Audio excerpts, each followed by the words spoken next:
Hi weavers, welcome back to my channel. Please నా channel ఎవరైనా subscribe చేసుకోకపోతే subscribe చేసుకోండి, బెల్ బటన్ని ప్రెస్ చేయండి, లైక్ షేర్ కామెంట్ చేయండి. లైక్ చేయడం మాత్రం మర్చిపోకండి.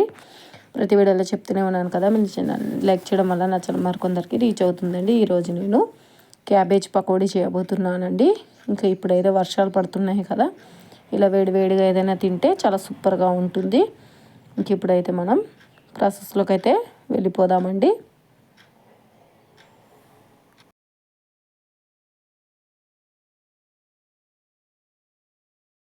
ముందుగా అయితే క్యాబేజీని ఈ విధంగా కట్ చేసి పక్కన ఉంచేసుకోవాలండి.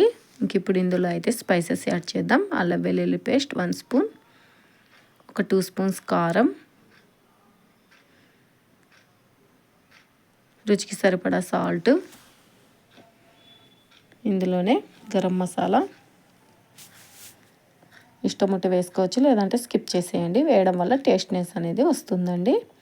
ఇంక ఇప్పుడు ఒక 2 స్పూన్స్ కార్న్ఫ్లోర్, ఒక 2 స్పూన్స్ మైదా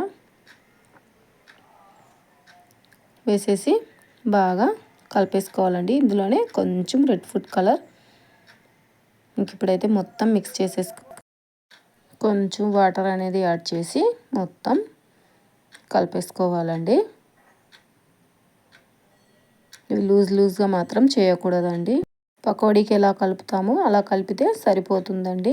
కొన్ని వాటర్ అయితే వేసేసి ఇంక ఇప్పుడైతే ఇది కలుపుకునే లోపు డీప్ ఫ్రైకి ఆయిల్ పెట్టేసుకుందామండి. ఆయిల్ పెట్టేసి ఆయిల్ బాగా హీట్ అవ్వాలండి.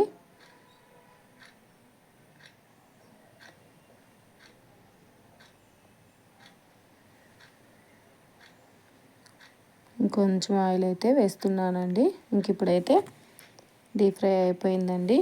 ఇంక ఇప్పుడైతే కొంచెంగా మనం కొంచెం వేసుకుంటూ ఫ్రై చేసుకోవాలండి.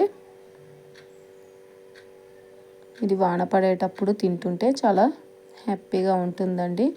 టైంపాస్ కూడా అవుతుంది. ఇంక ఇప్పుడు 2 వైపులా గోల్డెన్ బ్రౌనిష్ కలర్ వచ్చేంత వరకు ఫ్రై చేసుకోవాలండి. ఇంక ఇప్పుడైతే ఫ్రై అయిపోయింది. ఇంకా పక్కకైతే తీసేసుకుందామండి.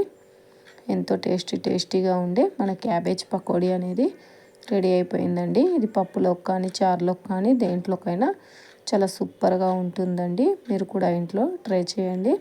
ఎలా ఉందో కామెంట్లో తెలియజేయండి.